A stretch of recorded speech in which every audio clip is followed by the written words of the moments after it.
جو جنگ جمل کے مسئلے کو لیکر حضرت طلحہ زبیر حضرت عائشہ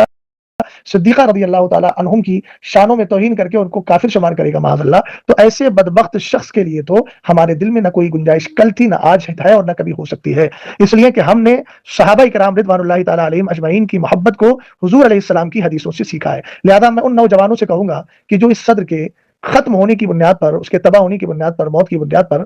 فوت ہونے کی بنیاد پر جو لوگ اسٹیٹس لگا رہے ہیں، کچھ دعائیں مغفرت کر رہے ہیں، تو وہ اپنا حال معلوم کریں، یہ قرآن پاک کی آیت کریمہ ہے۔ آپ جانتے ہیں کہ نماز جنازہ کسی بدعقیدہ کسی کافر کے پڑھنے کی اجازت نہیں ہے کہ کسی بدعقیدہ کافر کی نماز جنازہ پڑھی جائے۔ کیوں نہیں؟ قرآن نے کہا ولا تصلی علی احد منهم مات، ان میں سے کوئی مر جائے تو اس کی نماز جنازہ نہ پڑھو، چونکہ نماز جنازہ بھی ایک دعا ہے، اور دعا کس کے لیے ہوتی ہے؟ سبقونا بالایمان۔ تو اب اسی طریقے سے آپ دعا استغفار کریں اس کے لیے، اگر تو دعا استغفار کر رہے ہیں اپنا عقیدہ خراب کر رہے ہیں۔ دعا استغفار کا مطلب یہ ہے کہ آپ نے اس کو مسلمان جانا اور اس کو شہید کہہ رہے ہیں، جیسے کہ فضول فقیہ ملت نے فتاوی فقیہ ملت میں خود ارشاد فرمایا کہ کسی کفر والے کو شہید کہنا یہ خود کفر ہے، کیونکہ شہید ماننے کا مطلب یہ ہے کہ اس کو مسلمان مانا۔ تو اب آپ کا اگر ایمان اس بات کی گواہی دیتا ہو کہ شیخین کو گالیاں دینے والا، صحابہ اکرام کو کافر کہنے والا بھی تمہارے نزدیک اگر دعائے مغفرت کا حقدار ہے، تو پھر ہم تمہارے لیے اتنا بولیں گے کہ تم ہمارے نزدیک دعائے مغفرت کے حقدار نہیں رہو گے، نہ تمہارا جنازہ اس لائق ہوگا کہ تمہارا جنازہ پڑھا جائے، اور نہ تم ایسے ہوگے کہ تمہارے لیے دعائے مغفرت کی جائے۔ میں سمجھتا ہوں کہ یہ بات آپ کے ذہن میں آ گئی ہوگی۔ اور رہا ایک خطیب مشہور کا یہ جملہ پیش کرنا کہ اگر ایران سنی نہیں ہے تو اسرائیل تو سنی ہے، یہ دین کا مذاق اور مذاق اڑانا ہے، تمسخر کرنا ہے، ان جناب کو ہوش کے ناخن لینا چاہیے، اور یہ کہیں نہ کہیں یہ جملہ ایران کی محبت پیدا کرنا ہے کہ ایران کا ساتھ دو، ایران کی محبت کرو۔ ارے بھائی، یہ نادانی اور بے وقوفی والے جملے بول کر قوم کو تباہ نہ کیجیے،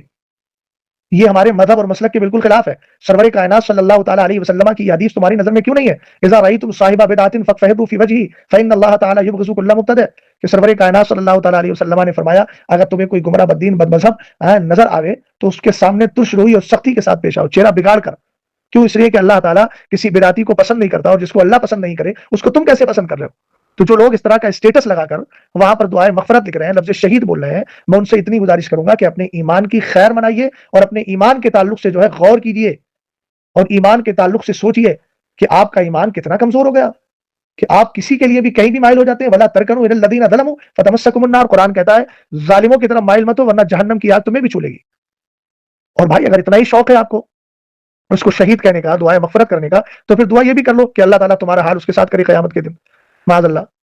تو ظاہر سی بات ہے، کہو گے نہیں یہ کیسے ہو سکتا ہے؟ تو حال مسلک اعلیٰ حضرت والوں کے ساتھ ہو، حال اعلیٰ حضرت کے ساتھ ہو، غوث پاک کے ساتھ ہو، تو بھائی جو غوث پاک کا عقیدہ اور نظریہ ہے اسی عقیدے اور نظریے کو سامنے رکھیے، ہے نا، اور ایمان میں مضبوطی اور تسلط پیدا کیجیے۔ اللہ تعالیٰ ہم سب کو مذہب و مسلک کی سچائی کے ساتھ زندہ رکھے۔